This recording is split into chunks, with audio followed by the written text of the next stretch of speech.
अस्सलाम वालेकुम, welcome to the channel CA passionates. और आज की वीडियो में हम न्यू स्कीम से रिलेटेड कुछ चीज़ों को डिस्कस करेंगे, कुछ पॉइंट्स को डिस्कस करेंगे और जिन चीज़ों में थोड़ी सी क्लैरिफिकेशन की ज़रूरत है, जिन चीज़ों में आप लोगों को थोड़ी सी कन्फ्यूजन है, उन मैटर्स को डिस्कस करने की कोशिश करेंगे और होप्स हो कि आप लोगों के कन्फ्यूजन्स क्लियर हो जाएंगी। These are some points which we are going to discuss in this video। जैसे time allowed to complete CAF stage. अब कैफ स्टेज कंप्लीट करने के लिए किस स्टूडेंट के पास कितना मैक्सिमम टाइम अवेलेबल है, हम उसको थोड़ा सा डिस्कस करेंगे। और इसके अलावा ग्रुपिंग सिस्टम किन स्टूडेंट्स पे एप्लीकेबल है, किन पर एप्लीकेबल नहीं है। एग्जामिशन क्राइटेरिया पीपी और एमएस ऑफिस का मतलब पीपी और एमएस ऑफिस में किन स्टूडेंट्स को एग्जामिशन मिल सकती है और किन को एग्जामिशन नहीं मिलेगी। एप्लीकेशन ऑफ पीसीएससी और राइटिंग स्किल्स। पीसीएससी और राइटिंग स्किल्स किन स्टूडेंट्स को इस वक्त करना चाहिए और किन स्टूडेंट्स के ऊपर ये एप्लीकेबल होगा और किन स्टूडेंट्स पर नहीं होगा, उसको भी हम डिटेल में डिस्कस करेंगे। और and the most important part is the decision making. जैसे बहुत स्टूडेंट्स को कन्फ्यूजन थी कि वो पीसीएससी करें या पीपीई और एमएस ऑफिस का कोर्स करें, तो I will try my best to discuss each and every aspect so that अगर आप एग्जिस्टिंग कैफ स्टूडेंट हैं या क्वालिफाइंग कैफ स्टूडेंट हैं तो आपको किस तरह से डिसीजन मेकिंग करनी होगी कि वो आपके लिए बेनिफिशियल रहे। We will try our best कि हम हर चीज़ को इस वीडियो में डिस्कस करें।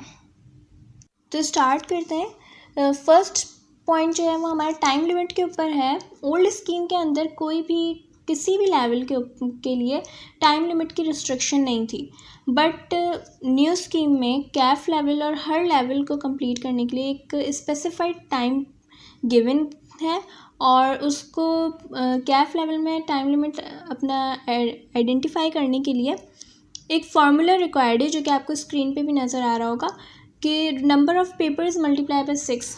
यानी आपके जितने भी कैफ लेवल में पेपर्स रहते हैं आप उनको मल्टीप्लाई कर दें 6 से, तो जो आंसर आएगा वो आपका रिक्वायर्ड टाइम होगा, आपका अवेलेबल टाइम होगा जिसके अंदर आपको अपने एग्ज़ाम्स को क्लियर करना है। फॉर एग्ज़ाम्पल 8 पेपर्स हैं तो 48 मंथ्स आर अवेलेबल। 48 मंथ्स यानी आपके पास 4 ईयर्स का टाइम है।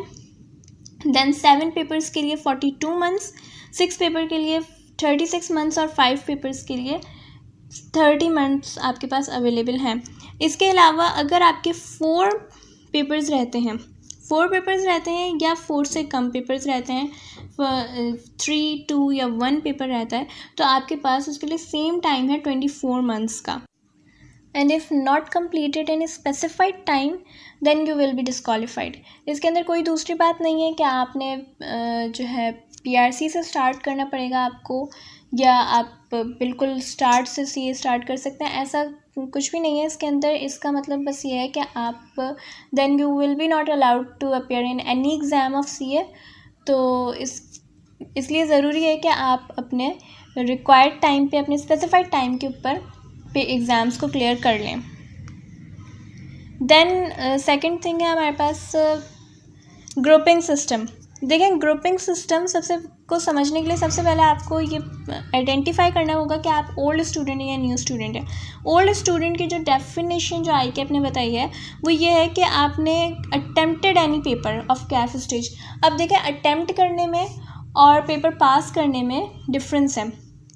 आप ओल्ड स्टूडेंट कहलाएंगे अगर आपने पेपर को अटेम्प्ट किया। अटेम्प्ट करने का मतलब ये है कि आप एग्ज़ाम हॉल में गए, आपने पेपर अटेम्प्ट किया, आपने अटेंडेंस शीट के ऊपर सिग्नेचर किया। अगर आपने अटेंडेंस शीट के ऊपर सिग्नेचर किया है तो आप ओल्ड स्टूडेंट हैं। इसका मतलब ये नहीं है कि आपने पेपर की फ़ीस दी है देन आप पेपर में एब्सेंट हो गए।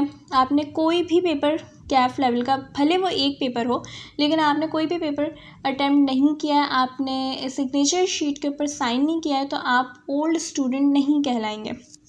इसी तरह से न्यू स्टूडेंट वो है जिसने कोई भी पेपर अटेम्प्ट नहीं किया हो।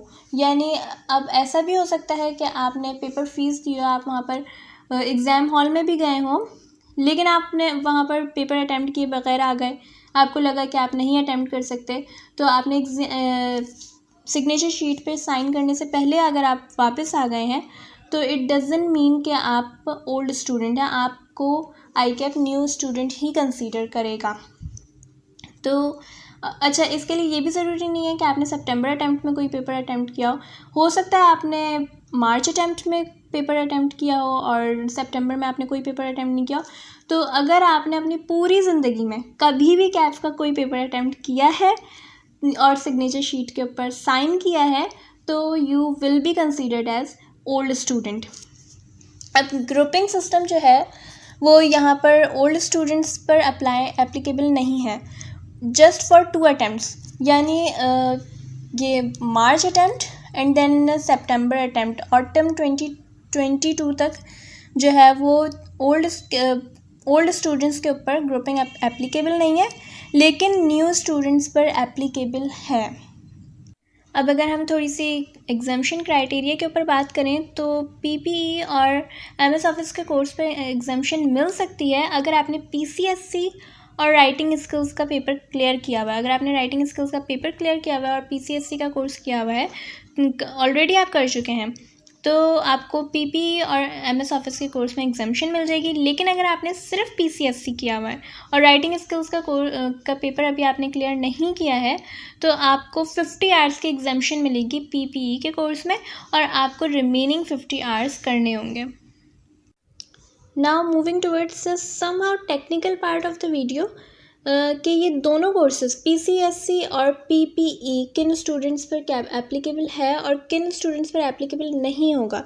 तो अकॉर्डिंग टू द एफएक्यूज वो स्टूडेंट्स जो अपने आप को फरवरी 28, 2022 तक फर्म में रजिस्टर करवा लेते हैं तो उनके ऊपर पीसीएससी और राइटिंग स्किल्स दोनों एप्लीकेबल हैं। अगर वो ये दोनों कोर्सेज करेंगे तो उनको नेक्स्ट जो न्यू स्कीम के कोर्सेज हैं पीपीई और एमएस ऑफिस वो एग्जेम्प्ट मिल जाएंगे।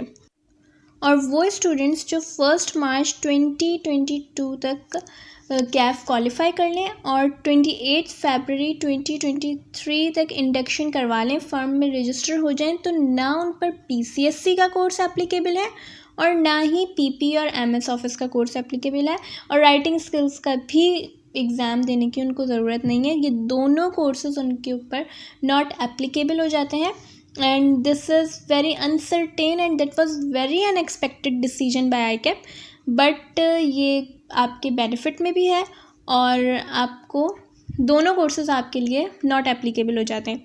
बट इफ़ अगर कोई स्टूडेंट है जो आफ्टर 1 मार्च या 1 मार्च या आफ्टर 1 मार्च 2023 फर्म में रजिस्टर होता है तो उसके ऊपर पीसीएससी तो हर सूरत नॉट एप्लीकेबल हो जाएगा। आप पीसीएससी और राइटिंग स्किल्स का नहीं कर सकते, लेकिन पीपीई और एमएस ऑफिस का कोर्स करना पड़ेगा। नाउ डिसीजन मेकिंग, अब आपने क्या डिसाइड करना है।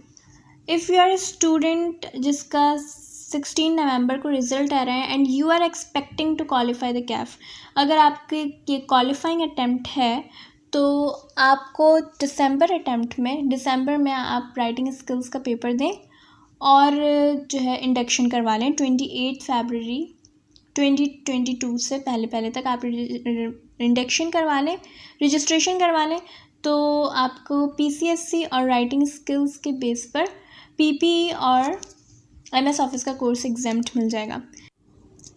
And if you are existing CAF student जिसके अभी काफ़ी पेपर्स रहते हैं कैफ लेवल में, तो आपको कुछ भी नहीं करना, पीसीएससी का कोर्स तो आप पर एप्लीकेबल ही नहीं होगा अगर आप 1 मार्च 2023 के बाद फर्म में रजिस्टर होते हैं, तो पीसीएससी और राइटिंग स्किल्स का कोर्स तो आप पर एप्लीकेबल ही नहीं होगा।